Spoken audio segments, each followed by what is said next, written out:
Oh, the Spanish newspapers are very excited about Erling Haaland. The front page of Sport going for Haaland war.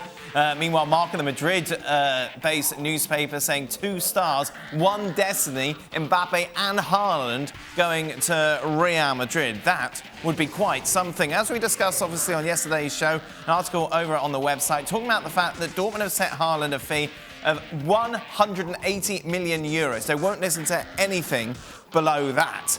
Right, a lot to get through here. Jules, Gab and Jan are with us. Jan, let's start with you and that 180 million. Yeah, I don't 100% agree with that. And there are 2 reasons I don't think it will be 180. First of all, there is a clause that everybody now more or less know is next summer. And why should it then 180 now? And then you have the market, all the clubs doing losses.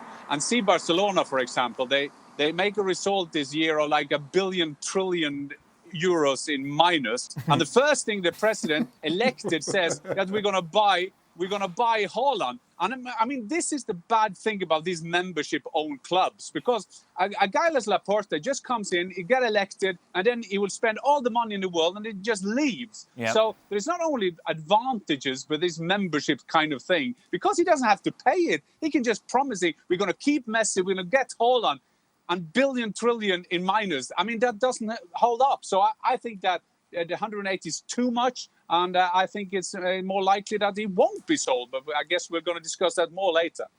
Let's, Jules, go to that Marca headline. 2 stars, 1 destiny, Mbappe and Haaland. There's no way that is happening, is it? Impossible. Right. I mean, this would cost them, between the wages, the transfer fees, the agent commissions, everything that goes into a transfer, getting them to this summer is €500 million. Right now, they don't have that money. They don't even have half of that money. So unless they sell their whole squad and they plan to play 2v11 every game, maybe 3, okay, they keep Courtois, and then the rest of the team is Mbappe and Haaland defending in midfield and attacking. They just can't afford them. It's impossible to buy them both. It's even bad to write it. Well, it will sell newspapers, Jules. You should be used to that. Gab, taking a look at this from an economic perspective, there must be a suggestion that Haaland could just wait until next year when there are fans in, when obviously clubs have more money and everything has kind of passed over a little bit from the pandemic, as opposed to jumping the gun now? No question about it. I mean, the only thing that could change it is obviously if Borussia Dortmund don't qualify for the Champions League and all of a sudden they find that they have a big hole. But from a purely what is best for Haaland perspective and what is best for Mino Raiola, his agent perspective, it's pretty simple. When we talk about transfers, you have to shell out a big wad of money. You have to pay for the transfer fee. You have to pay for the players' wages, and you have to pay the agent commissions. All that money comes out of the same pot. If he moves this summer, if it's not 180 million, it's 150 million, 120 million, whatever it is, if he moves that this summer, the fee will be substantially higher than it will be the summer after, when it's going to be 75 million. We know that the transfer clause will kick in, and it's going to come down to that. At that point, if you're paying 75 million for the transfer fee, you've got more money to spend on Haaland's wages and on Mino Raiola's commission. So if you're Mino Raiola or you're Erling Haaland, there's no reason for you to move now. It's much better for you to move a year from now, where you can create an auction between potential bidders. You can get the best possible deal for you, for yourself, both financially and from a sporting perspective. So unless something changes all of a sudden, or, as I said, Dortmund don't qualify for the Champions League and they can't sell some of their other assets and they're in serious trouble, I just don't see why. I could see why they would want to sell, but I just can't see why Haaland would want to move. Jan? Yeah, just to make note that Raiola is an agent of, but he's also Alfie Haaland, his dad, who is always also the agent. And that's why one of the reasons why you always have picked teams where you can develop and take the next step. And secondly, I mean, a lot of journalists are writing this with 75 million euro, but I've been told that clause is much higher. Oh. So, but I agree on the things that why should they do it now? And there is a main reason that's coming up on Saturday, next Saturday after the international break. Then Dortmund is playing Frankfurt at home. That is a key game, and it's also a key game of Erling Haaland's future, because we all know if they don't get into the Champions League, and when you have the middle name, I love Champions League, Haaland, there will be things happening. And I think that is what Dortmund should be afraid of now, not be afraid of someone can come in and buy him for 180 million euro, because that won't happen at this kind of transfer times that we're in now. We asked Jules, who clearly has gone to the Don Hutchinson School of Percentages, to give us an idea about where he thinks Erling Haaland will be playing at the start of next season. Jules, explain this, because you're not an idiot.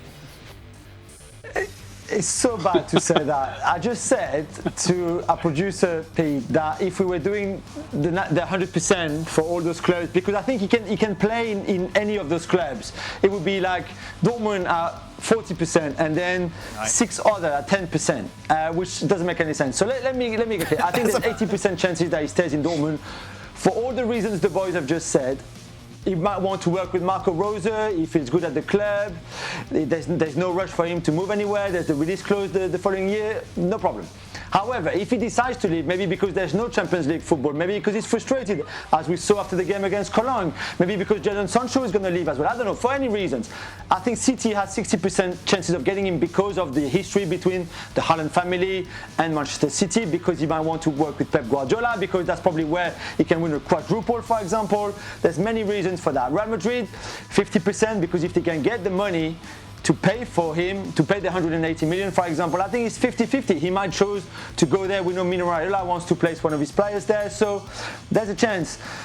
You know, I think with a club like Chelsea, it's very similar idea as well. That is 50-50. He might want to work with Tuchel. London is a good city as well. I don't believe in Barcelona so much. I've put 40% because I don't think they can get the money. Manchester United, he said no already. Why would he say yes now? And then finally PSG, they might only want or wish to go for him if Kylian Mbappe leaves, which again is a long shot. So I don't see this one much. I've put 20%. But for me, if it's quite likely that he will stay. But in case he wants to leave, I think City will still be the favourite if they can afford him, if they have that money. Is Jules' overcomplicated list in the right order, Jan? I think that was a good list, and I think that the best one was with Dortmund being the favourite to keep him. First of all, they could keep him if they want to keep him, because there is no reason why should they sell him. And that's, you could say, yeah, because of money. But then if they get 100 or 80 or 90 for Sancho, maybe that is okay. The moment Dortmund's selling Alfie Haaland, they say goodbye to be a challenger, a serious top club. And also, Team Haaland could decide, even if they are 5th or 6th, to stay another year, because they've always done that to see what's best for the player. To miss out in a Champions League for one season could be okay if we're only 20 years of age. But Jules, I think that was a good list. I think there was good arguments for your list. And the Manchester United with Ole Gunnar Solskjaer, his former coach, I mean, that will be a hard one to be after Manchester City, of course.